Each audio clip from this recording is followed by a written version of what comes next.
Hi all, final accounts ആണ് ഈ ക്ലാസ്സിലെ ടോപ്പിക്. ഇതിന് തൊട്ട് മുമ്പുള്ള 3 വീഡിയോസ്, അതായത് അക്കൗണ്ടിങ്ങുമായി ബന്ധപ്പെട്ട ബേസിക് ആയിട്ടുള്ള തിയറീസ്, അതേപോലെ തന്നെ അക്കൗണ്ടിങ്ങിന്റെ റൂൾസ്, അതേപോലെ തന്നെ ജേണൽ എൻട്രീസ് എങ്ങനെയാണ് എഴുതുന്നത്, അതിനുശേഷം ജേണൽ എൻട്രിയിൽ നിന്ന് ലെഡ്ജർ ക്രിയേറ്റ് ചെയ്യുന്നത് എങ്ങനെയാണ്, ലെഡ്ജർ ബാലൻസ് ചെയ്യുന്നത് എങ്ങനെയാണ്, ബാലൻസിങ്ങിന് ശേഷം ട്രയൽ ബാലൻസ് പ്രിപ്പറേഷൻ എങ്ങനെയാണ്, ഇത്രയും കാര്യങ്ങൾ അവസാനത്തെ 3 വീഡിയോസിൽ ഉൾപ്പെടുത്തിയിട്ടുണ്ട്.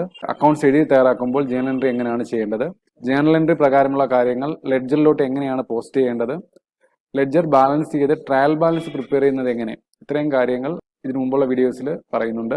അത് കൃത്യമായിട്ട് കണ്ട് അതിൽ പറയുന്ന കാര്യങ്ങൾ, അതായത് ലാസ്റ്റ് വീഡിയോയിൽ പറയുന്ന കാര്യങ്ങൾ ഒരു പ്രാവശ്യമെങ്കിലും നിങ്ങൾ ചെയ്തു നോക്കാൻ ശ്രമിക്കണം. ചെയ്തു നോക്കി അതിൽ പറയുന്ന കാര്യങ്ങൾ ഏകദേശം എങ്കിലും ഒരു ഐഡിയ ഉണ്ടെങ്കിൽ ഈ ക്ലാസ്സിൽ പറയുന്ന കാര്യം ഈസി ആയിട്ട് നിങ്ങൾക്ക് മനസ്സിലാവുന്നതാണ്. ആ ക്ലാസിന്റെ കണ്ടിന്യൂഷൻ ആയിട്ടുള്ള പോർഷനാണ് ഫൈനൽ അക്കൗണ്ട്സ്. ട്രയൽ ബാലൻസിൽ നിന്നുമാണ് ഫൈനൽ അക്കൗണ്ട്സ് പ്രിപ്പയർ ചെയ്യുന്നത്.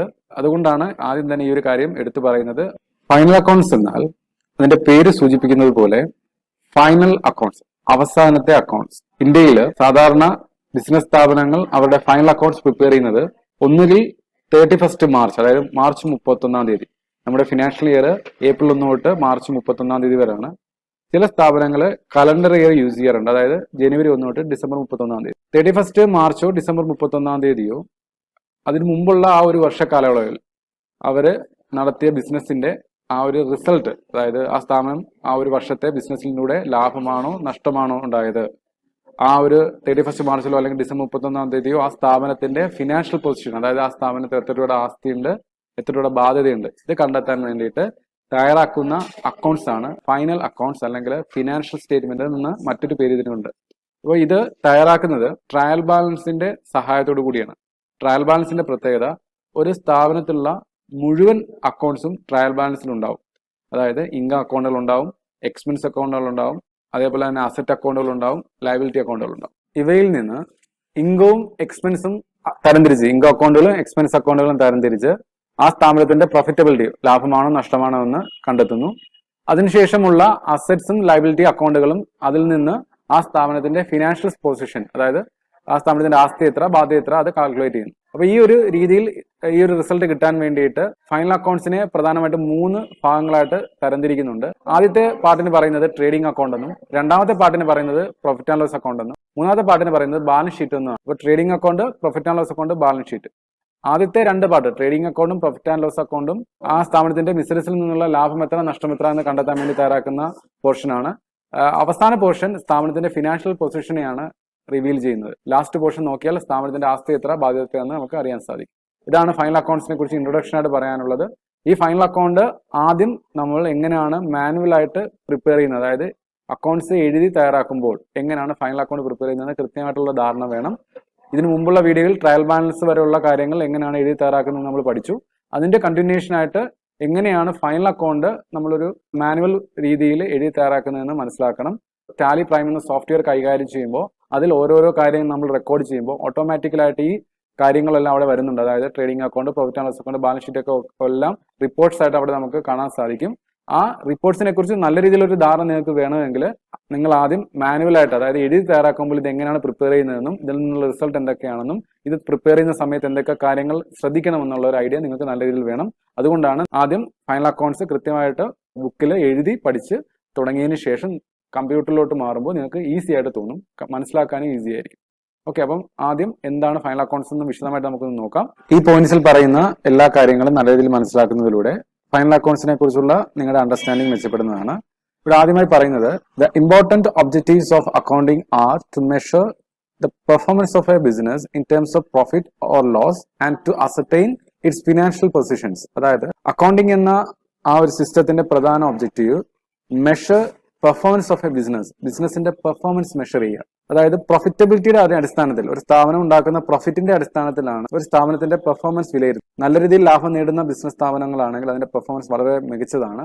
ലോസ് അല്ലെങ്കിൽ ലാഭം വളരെ കുറവാണെങ്കിൽ അതിന്റെ പെർഫോമൻസ് വളരെ മോശമാണെന്ന് നമുക്ക് വിലയിരുത്താൻ സാധിക്കും. ഒരു ബിസിനസ് സ്ഥാപനത്തിന്റെ പെർഫോമൻസ് എപ്പോഴും വിലയിരുത്തപ്പെടുന്നത് ആ സ്ഥാപനത്തിന് നേടുന്ന പ്രോഫിറ്റിന്റെ അടിസ്ഥാനത്തിലായിരിക്കും. അതാണ് അതിന്റെ ക്രൈറ്റീരിയ. അത് കൂടാതെ ആ സ്ഥാപനത്തിന്റെ ഫിനാൻഷ്യൽ പൊസിഷൻ കണ്ടെത്തുക, അതായത് ആ സ്ഥാപനത്തിന് എത്ര രൂപയുടെ ആസ്തിയുണ്ട്, എത്ര രൂപയുടെ ബാധ്യതയുണ്ട്, ഇത് കണ്ടെത്തുക എന്നുള്ളതും അക്കൗണ്ടിങ്ങിന്റെ പ്രധാനപ്പെട്ട ലക്ഷ്യങ്ങളിൽ ഒന്നാണ്. അടുത്തായി പറയുന്നത്, with these objectives in view financial statements are consisting of income statement and position statements are prepared. അതായത് ഈ ഒരു ലക്ഷ്യം മുൻനിർത്തിക്കൊണ്ടാണ് ഫിനാൻഷ്യൽ സ്റ്റേറ്റ്മെന്റിനെ പ്രധാനമായി രണ്ടായിട്ട് തരംതിരിക്കുന്നത്. ഇൻകം സ്റ്റേറ്റ്മെന്റ് എന്നും പൊസിഷൻ സ്റ്റേറ്റ്മെന്റ് എന്നും. ഈ ഇൻകം സ്റ്റേറ്റ്മെന്റിനെ ട്രഡീഷണൽ ആയിട്ട് പറയപ്പെടുന്നത് ട്രേഡിംഗ് അക്കൗണ്ടും പ്രോഫിറ്റ് ആൻഡ് ലോസ് അക്കൗണ്ടും, പൊസിഷൻ സ്റ്റേറ്റ്മെന്റിനെ അറിയപ്പെടുന്നത് ബാലൻസ് ഷീറ്റും എന്നാണ്.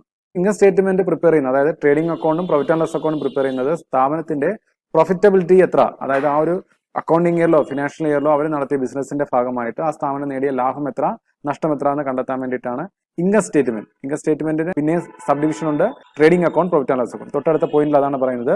Income statements are traditionally known as trading account and profit and loss account and position statement is known as balance sheet. Position statement അറിയപ്പെടുന്ന ബാലൻസ് ഷീറ്റ് എന്നും income statement trading and profit and loss account എന്നാണ് traditional ആയിട്ട് അറിയപ്പെടുന്നത്. ആദ്യത്തെ രണ്ട് part, അതായത് trading അക്കൗണ്ടും profit and loss അക്കൗണ്ടും ആ സ്ഥാപനത്തിന്റെ പ്രൊഫിറ്റബിലിറ്റിയുടെ റിസൾട്ട് ആണ് നമുക്ക് തരുന്നത്. അവരുടെ പെർഫോമൻസ് മെഷർ ചെയ്യാൻ വേണ്ടിയിട്ടാണ് അത് പ്രിപ്പയർ ചെയ്യുന്നത്. ബാലൻസ് ഷീറ്റ് പ്രിപ്പയർ ചെയ്യുന്നത് ആ സ്ഥാപനത്തിന്റെ ആ ഫൈനൽ അക്കൗണ്ട് പ്രിപ്പയർ ചെയ്യുന്ന സമയത്ത്, അല്ലെങ്കിൽ ഫിനാൻഷ്യൽ സ്റ്റേറ്റ്മെന്റ് പ്രിപ്പയർ ചെയ്യുന്ന സമയത്ത് ആ സ്ഥാപനത്തിന് എത്ര രൂപയുടെ ബാധ്യതയുണ്ട്, എത്ര രൂപയുടെ ആസ്തിയുണ്ടെന്ന് കണ്ടെത്താൻ വേണ്ടിയിട്ടാണ് പൊസിഷൻ സ്റ്റേറ്റ്മെന്റ് അല്ലെങ്കിൽ ബാലൻസ് ഷീറ്റ് പ്രിപ്പയർ ചെയ്യുന്നത്. ഇത്രയുമാണ് ആദ്യത്തെ പോയിന്റ്സ് പറയുന്നത്. പിന്നീട് പറയുന്നത് these statements are collectively known as final accounts or financial statement. അതായത് ഈ മൂന്ന് സ്റ്റേറ്റ്മെന്റിനെയും, അതായത് trading account, profit and loss account, balance sheet, ഈ മൂന്നിനെയും കൂടി കളക്റ്റീവായിട്ട് പറയുന്ന പേരാണ് ഫൈനൽ അക്കൗണ്ട്സ് അല്ലെങ്കിൽ ഫിനാൻഷ്യൽ സ്റ്റേറ്റ്മെന്റ്സ്. ഓക്കെ, അടുത്തായി പറയുന്നു financial statements are the statements prepared by business concern at the end of an accounting year to find out profit or loss from the business for the accounting year and to ascertain the financial position as at the closing date. അതായത് ഒരു financial ഇയറിന്റെ അവസാനം closing ഡേറ്റിൽ ഒരു സ്ഥാപനത്തിന്റെ ആ വർഷത്തെ ലാഭം എത്ര, നഷ്ടം എത്ര, ലാഭമാണോ നഷ്ടമാണോ എന്ന് അറിയണം. അതേപോലെ തന്നെ ആ സ്ഥാപനത്തിന്റെ ആ വർഷത്തെ ക്ലോസിംഗ് ഡേറ്റിലെ ഫിനാൻഷ്യൽ പൊസിഷൻ, ആസ്തി എത്ര, ബാധ്യത എത്ര, ഇത് കാൽക്കുലേറ്റ് ചെയ്യാൻ വേണ്ടിയിട്ട് ബിസിനസ് സ്ഥാപനങ്ങൾ അക്കൗണ്ടിങ്ങിന്റെ അവസാനം പ്രിപ്പയർ ചെയ്യുന്ന അക്കൗണ്ടിന് പറയുന്ന പേര് അല്ലെങ്കിൽ സ്റ്റേറ്റ്മെന്റിന് പറയുന്ന പേരാണ് ഫൈനൽ അക്കൗണ്ട് അല്ലെങ്കിൽ ഫിനാൻഷ്യൽ സ്റ്റേറ്റ്മെന്റ് എന്ന്. അതാണ് ആ ഒരു പോയിന്റിൽ പറയുന്നത്. അപ്പോൾ ഇവിടെ the final accounts of A sole trader എന്ന് പറഞ്ഞാൽ ഒരാൾ മാത്രമുള്ള ബിസിനസ് സ്ഥാപനം എന്നാണ് അർത്ഥം. ഇത് എല്ലാ സ്ഥാപനങ്ങളിലും, അതായത് കമ്പനികളിലും പാർട്ണർഷിപ്പ് ഫേമിലെല്ലാം ഇത് ബാധകമാണ്. പ്രധാനമായിട്ടും trading account, profit and loss account, balance sheet, ഈ മൂന്ന് കാര്യങ്ങളാണ് ഒരു ഫിനാൻഷ്യൽ സ്റ്റേറ്റ്മെന്റ് അല്ലെങ്കിൽ ഫൈനൽ അക്കൗണ്ട്സിൽ സാധാരണയായിട്ട് ഉണ്ടാകാറുള്ളത്. ആദ്യമായി വിശദീകരിക്കുന്നത് ട്രേഡിംഗ് അക്കൗണ്ടിനെ കുറിച്ചാണ്. ഫൈനൽ അക്കൗണ്ട്സിന്റെ ഒന്നാമത്തെ പാർട്ടാണ് ട്രേഡിംഗ് അക്കൗണ്ട്. ഈ ട്രേഡിംഗ് അക്കൗണ്ടിന്റെ റിസൾട്ട് ആയിട്ട് ഒന്നെങ്കിൽ ഗ്രോസ് പ്രോഫിറ്റ് അല്ലെങ്കിൽ ട്രേഡിംഗ് പ്രോഫിറ്റ്, അല്ലെങ്കിൽ ഗ്രോസ് ലോസ് അല്ലെങ്കിൽ ട്രേഡിംഗ് ലോസ് ആയിരിക്കും നമുക്ക് കാൽക്കുലേറ്റ് ചെയ്യാൻ സാധിക്കുന്നത്. അതിന്റെ റിസൾട്ട് അതാണ്. ഒരു ഉദാഹരണത്തിന്റെ സഹായത്തോടു കൂടി ട്രേഡിംഗ് അക്കൗണ്ടിനെ കുറിച്ച് സിമ്പിൾ ആയിട്ട് വിശദീകരിക്കാം. സപ്പോസ് നിങ്ങൾ ഒരു അക്കൗണ്ടന്റ് ആയിട്ട് ജോലി ചെയ്യുന്ന സ്ഥാപനത്തിൽ, അവിടെ ഒരു ഫാക്ടറിയിൽ സാധനങ്ങൾ പ്രൊഡ്യൂസ് ചെയ്ത് അത് വിറ്റ് ലാഭം ഉണ്ടാക്കുന്ന സ്ഥാപനമാണെന്ന് വിചാരിക്കുക. ഒരു ഫർണിച്ചർ ഷോപ്പാണെന്ന് വിചാരിക്കുക. അവിടെ ഫർണിച്ചർ മാനുഫാക്ചർ ചെയ്യുന്നതിന് വേണ്ടി പ്രത്യേക ഒരു ഫാക്ടറി യൂണിറ്റ് ഉണ്ട്. അവിടെ പ്രൊഡ്യൂസ് ചെയ്യുന്ന ഫർണിച്ചേഴ്സ് അവരവരുടെ ഷോപ്പിൽ വിറ്റ് ലാഭം ഉണ്ടാക്കും. ഇങ്ങനെയുള്ള സ്ഥാപനങ്ങളിൽ നമുക്ക് എക്സ്പെൻസുകളെ രണ്ടായിട്ട് തരംതിരിക്കാൻ സാധിക്കും. അതായത് ഡയറക്റ്റ് എക്സ്പെൻസ് എന്നും ഇൻഡയറക്റ്റ് എക്സ്പെൻസ്. അതേപോലെ തന്നെ ഇൻകത്തിനെയും രണ്ടായിട്ട് തരംതിരിക്കാം, direct income, indirect income. Direct expense means ആ സ്ഥാപനത്തിൽ പ്രൊഡ്യൂസ് ചെയ്യുന്ന പ്രൊഡക്റ്റ് എന്താണോ ആ പ്രൊഡക്റ്റുമായിട്ട് നേരിട്ട് ബന്ധമുള്ള എക്സ്പെൻസുകളാണ് ഡയറക്റ്റ് എക്സ്പെൻസുകൾ എന്ന് പറയുന്നത്. ഉദാഹരണത്തിന് ഫർണിച്ചർ കടയിൽ പ്രൊഡക്റ്റുമായി ഡയറക്റ്റ് ബന്ധമുള്ള എക്സ്പെൻസുകൾ, ആ പ്രൊഡക്റ്റ് പ്രൊഡ്യൂസ് ചെയ്യാൻ വേണ്ടിയിട്ട് പർച്ചേസ് ചെയ്യുന്ന തടി, ആ പ്രൊഡക്റ്റ് ഉണ്ടാക്കുന്ന ആശാരി, അദ്ദേഹം കാർപ്പൻറ്റർ, അദ്ദേഹമായിരിക്കും അത് മാനുഫാക്ചർ ചെയ്യുന്നത്, അദ്ദേഹത്തിന് കൊടുക്കുന്ന വേജസ്, ആ ഒരു പ്രൊഡക്റ്റ് പ്രൊഡ്യൂസ് ചെയ്യാൻ വേണ്ടിയിട്ട് ഫാക്ടറിയിൽ ഉണ്ടാകുന്ന ചെലവുകൾ, ഇവയൊക്കെ ആ പ്രൊഡക്റ്റുമായി ഡയറക്റ്റ് ബന്ധമുള്ള, നേരിട്ട് ബന്ധമുള്ളതാണ്. ആ പ്രൊഡക്റ്റിൽ നിന്ന് നമുക്ക് കൃത്യമായിട്ട് പറയാൻ പറ്റും. ഇപ്പോൾ ഒരു ചെയർ ആണ് നിർമ്മിക്കുന്നതെങ്കിൽ ആ ചെയറിന് എത്ര രൂപയുടെ തടി ഉപയോഗിച്ചിട്ടുണ്ട്, ആ ചെയർ പണിയാൻ വേണ്ടിയിട്ട് കാർപ്പന്റർക്ക് എത്ര രൂപ കൊടുത്തിട്ടുണ്ട്, അങ്ങനെയുള്ള കൃത്യമായിട്ടുള്ള ഒരു കണക്ക് നമുക്ക് ആ ഒരു പ്രൊഡക്റ്റിൽ നിന്ന് പറയാൻ പറ്റും. അപ്പൊ അങ്ങനെ പ്രൊഡക്റ്റിൽ നിന്ന് ഐഡന്റിഫൈ ചെയ്യാൻ പറ്റുന്ന എക്സ്പെൻസുകളാണ് ഡയറക്റ്റ് എക്സ്പെൻസുകൾ. ഡയറക്റ്റ് ഇൻകം ആ ഒരു പ്രൊഡക്റ്റിൽ നിന്ന് നേരിട്ട് ലഭിക്കുന്ന ഇൻകം, അതായത് ഒരു ചെയർ വിറ്റ് ലഭിക്കുന്ന ഇൻകമാണ് ആ പ്രൊഡക്റ്റിന്റെ direct income. Direct expense means ആ ഒരു പ്രൊഡക്റ്റ് പ്രൊഡ്യൂസ് ചെയ്യാൻ വേണ്ടിയിട്ട് അത് ആ പ്രൊഡക്റ്റുമായിട്ട് ബന്ധപ്പെട്ട് നേരിട്ട് ഉണ്ടാകുന്ന ചെലവ്. അപ്പൊ ഈ രണ്ട് വരവിന്റെയും ചെലവിന്റെ, അതായത് ഡയറക്റ്റ് ഇൻകവും ഡയറക്റ്റ് എക്സ്പെൻസും തമ്മിലുള്ള ആ ഒരു വ്യത്യാസമാണ് ട്രേഡിംഗ് അക്കൗണ്ടിൽ നിന്ന് നമുക്ക് റിസൾട്ട് ആയിട്ട് ലഭിക്കുന്നത്. ഓക്കെ, അതാണ് ട്രേഡിംഗ് പ്രോഫിറ്റ് എന്ന് പറയും, അല്ലെങ്കിൽ ഗ്രോസ് പ്രോഫിറ്റ് എന്ന് പറയും. Trading account is the account prepared to ascertain the trading profit or gross profit, which is the difference between sales and cost of goods sold or service rendered by an enterprise. അതായത് ഈ ഒരു trading account prepare ചെയ്യുന്നത് trading profit അല്ലെങ്കിൽ gross profit calculate ചെയ്യാൻ വേണ്ടിയിട്ടാണ്. ഈ ഒരു അക്കൗണ്ടിന്റെ റിസൾട്ട് എന്ന് പറഞ്ഞാൽ സെയിൽസിൽ നിന്നും കോസ്റ്റ് ഓഫ് സെയിൽസ് കുറയ്ക്കുമ്പോൾ കിട്ടുന്ന റിസൾട്ട് ആണ്. അതായത് ഞാൻ മുമ്പേ പറഞ്ഞ ഉദാഹരണത്തിന്, ഒരു ചെയർ നിങ്ങൾ ഒരു 5000 രൂപയ്ക്ക് വിൽക്കുന്നു എന്ന് വിചാരിക്കുക. ആ ചെയർ 5000 രൂപയ്ക്ക് വിൽക്കുമ്പോൾ അതിനകത്തൊരു പ്രോഫിറ്റ് പോർഷൻ ഉണ്ടാവും അല്ലെ. അതായത് ഇപ്പോൾ സപ്പോസ് 4000 രൂപ ആണ് ആ ഒരു ചെയർ മേക്ക് ചെയ്യാൻ വേണ്ടിയിട്ടുള്ളതായ കോസ്റ്റ് എങ്കിൽ അതിന്റെ 1000 രൂപയും കൂടി ഇട്ട് 5000 രൂപയ്ക്കായിരിക്കും സാധാരണ ചിലപ്പോൾ വിൽക്കുന്നത്. അപ്പൊ ഈ 4000 രൂപ നമുക്കെന്ന് പറയാം കോസ്റ്റ് ഓഫ് സെയിൽ എന്ന് പറയാം. അതായത് 5000 രൂപയ്ക്ക് വിറ്റ സാധനത്തിന് ചെലവായ, അത് ആ രീതിയിലാക്കാൻ വേണ്ടി ചെലവായ തുകയാണ് കോസ്റ്റ് ഓഫ് സെയിൽ എന്ന് പറയുന്നത്. ഇങ്ങനെയുള്ള ആ ഫിഗറിന്റെ ഡിഫറൻസിനെയാണ് ഈ ട്രേഡിംഗ് അക്കൗണ്ട് നമുക്ക് തരുന്നത്. അതായത് സെയിൽസിന്റെ എമൗണ്ട് കൂടുതലും ആ സെയിൽ ചെയ്ത പ്രൊഡക്റ്റിനുണ്ടായ ചെലവ് കുറവാണെങ്കിൽ പ്രോഫിറ്റ്. 5000 രൂപയ്ക്ക് സെയിൽ ചെയ്തു, 4000 രൂപ അതിന് ചെലവായെങ്കിൽ 1000 രൂപ പ്രോഫിറ്റ്. നേരെ തിരിച്ചാണെങ്കിൽ ലോസ് ആയിരിക്കും. ഓക്കെ, അപ്പോൾ ആ ഒരു റിസൾട്ടാണ് ട്രേഡിംഗ് അക്കൗണ്ട് തരുന്നത്. ഇത് ഫൈനൽ അക്കൗണ്ടിന്റെ ഫസ്റ്റ് പാർട്ടാണ്. ഇവിടെ പറയുന്നതും അത് തന്നെയാണ്. Is the first statement to be prepared in final accounts. Final അക്കൗണ്ട്സിൽ പ്രിപ്പയർ ചെയ്യുന്ന ഒന്നാമത്തെ സ്റ്റേറ്റ്മെന്റ് ആണ് ഇത്.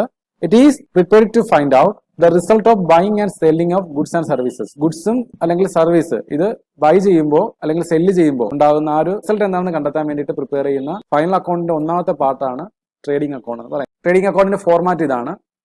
മാനുവലായിട്ട് പ്രിപ്പയർ ചെയ്യുമ്പോൾ ഇവിടെ left hand side debit, right hand side credit ആണ്. ആദ്യത്തെ ഐറ്റം അവിടെ വരുന്ന ഓപ്പണിംഗ് സ്റ്റോക്ക്, പർച്ചേസ് ഉണ്ട്. പർച്ചേസിനകത്ത് പർച്ചേസ് റിട്ടേൺ ഉണ്ടെങ്കിൽ, അതായത് നമ്മൾ പർച്ചേസ് ചെയ്ത് എന്തെങ്കിലും ഡാമേജ് ഉണ്ടെങ്കിൽ നമ്മൾ തിരിച്ചു കൊടുക്കും. അങ്ങനെ എന്തെങ്കിലും ക്വാണ്ടിറ്റി ഉണ്ടെങ്കിൽ മൈനസ് ചെയ്യുക. പിന്നെ സാധാരണ വരുന്ന ഡയറക്റ്റ് എക്സ്പെൻസുകളാണ് ഫ്ലൈറ്റ്, ക്യാരേജ് അല്ലെങ്കിൽ വാഹനക്കൂലി. നമ്മുടെ സ്ഥാപനത്തിലോട്ട് ഈ പറയുന്ന പ്രൊഡക്റ്റ് പ്രൊഡ്യൂസ് ചെയ്യാനോ അല്ലെങ്കിൽ സെയിലിന് വേണ്ടിയിട്ടുള്ള സാധനങ്ങൾ കൊണ്ടുവരുമ്പോഴുണ്ടാകുന്ന പർച്ചേസ് ചെയ്യുമ്പോൾ ഉണ്ടാകുന്ന വാഹനക്കൂലി, കസ്റ്റംസ് ഡ്യൂട്ടി എന്തെങ്കിലും കൊടുത്തിട്ടുണ്ടെങ്കിൽ അതിനകത്ത് അങ്ങനെയുള്ളത്, വേജസ്, ഗ്യാസ് ആൻഡ് വാട്ടർ, ഇതൊക്കെ ഫാക്ടറി റിലേറ്റഡ് എക്സ്പെൻസ് ആണ് കേട്ടോ. Factory expenses, royalty on production, cargo expenses. Cargo ഒക്കെ ഷിപ്പിൽ കൊടുക്കുന്നത്. നമ്മൾ വിദേശ രാജ്യങ്ങളിൽ നിന്നാണ് നമ്മുടെ റോ മെറ്റീരിയൽ കൊണ്ടുവരുന്നതെങ്കിലോ അല്ലെങ്കിൽ പ്രൊഡക്റ്റ് കൊണ്ടുവരുന്നതെങ്കിലോ അപ്പോൾ കൊടുക്കുന്നതിന് കാർഗോ എക്സ്പെൻസ് ഒക്കെ. Shipping expense, import duty, customs duty, dock charges, octroi, commission, ഇവയൊക്കെയാണ് സാധാരണ രീതിയിലുള്ള ഡയറക്റ്റ് എക്സ്പെൻസ്. ഒരേ ഒരു ഡയറക്റ്റ് ഇൻകം ഉള്ളൂ സെയിൽ. ഒരു പ്രൊഡക്റ്റ് വിൽക്കുമ്പോൾ കിട്ടുന്നതാണ് ഡയറക്റ്റ് ഇൻകം, അത് സെയിൽസ് മാത്രമേ ഉള്ളൂ. സെയിൽസ് റിട്ടേൺ ഉണ്ടെങ്കിൽ അത് മൈനസ് ചെയ്യും. പിന്നെ ഇവിടെ ക്ലോസിംഗ് സ്റ്റോക്ക് വരാറുണ്ട്. ഇവിടെ കൂടുതൽ, അതായത് ഇൻകം സൈഡ് കൂടുതലും എക്സ്പെൻസ് സൈഡ് കുറവാണെങ്കിൽ ഗ്രോസ് പ്രോഫിറ്റ് ഇവിടെ ആയിരിക്കും അതിന്റെ റിസൾട്ട് വരുന്നത്. Gross profit. സപ്പോസ് എക്സ്പെൻസ് ആണ് കൂടുതൽ, ഇൻകം കുറവാണെങ്കിൽ ഗ്രോസ് ലോസ് ആയിരിക്കും. അത് ഇവിടെ ആയിരിക്കും അതിന്റെ റിസൾട്ട് വരുന്നത്. ഓക്കെ, ഇതാണ് ട്രേഡിംഗ് അക്കൗണ്ടിന്റെ ഫോർമാറ്റ്. ഇതൊന്ന് മനസ്സിലാക്കിയിരിക്കും. മാനുവലായിട്ട് പ്രിപ്പയർ ചെയ്യുമ്പോൾ ഇതെങ്ങനെയാണ് ചെയ്യുന്നത്. ഓക്കെ,